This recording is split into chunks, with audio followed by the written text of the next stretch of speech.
assignments, doubts, exams. We have got you back. Edu Planner make every chapter easy to understand. Stay tuned, learn more, grow with us.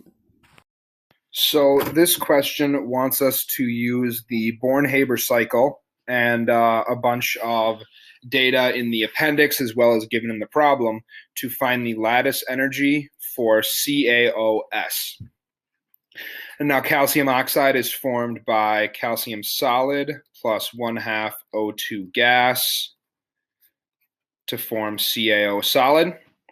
And so we'll use this reaction to determine the Born-Haber cycle.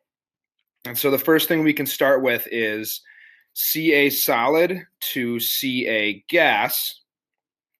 And the data we need for that is given in the problem. Delta Hsub of Ca equals 178 kilojoules per mole. And that's the delta H of sublimation to go from solid to gas. So now that we have Ca gas, we have to remove an electron to form Ca plus an electron. And that's given as the ionization energy 1, which is 590 kilojoules per mole. Next, we need to take our Ca plus and remove another electron to get Ca2 plus. And that's given as ionization energy 2, which is 1145 kilojoules per mole. So now our calcium is in its basic elemental form. That is all the data we need. So now we can move on to our oxygen. And so for our oxygen, we first have to go from 1/2 O2 gas to O. And that will be our delta H of the binding energy of O2. And that is equal to 494 kilojoules per mole. Now we want to just add one electron to our O to form O minus. That will be our electron affinity 1, negative 141 kilojoules per mole. And then we want to add another electron to form O2 minus, which will be our EA2. And that is 744 kilojoules per mole. And so now that we have all of this information, we can find the lattice energy.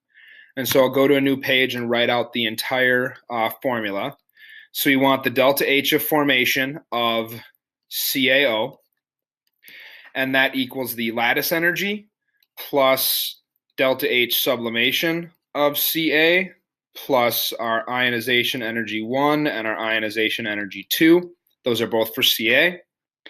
Then we add our 1/2 times delta H binding energy of our O2. Then we can add our EA1 and our EA2. And so we want to solve for U. So we'll plug in everything but U. And so our delta H formation is 634.9 equals U plus our delta H sub of Ca, which is 178. Our IE1 and 2, 590 and 1145. 1/2 of our 494 minus 141 EA1 and 744 EA2. And that gives us a lattice energy of negative 3398 kilojoules per mole. So that will be our final answer.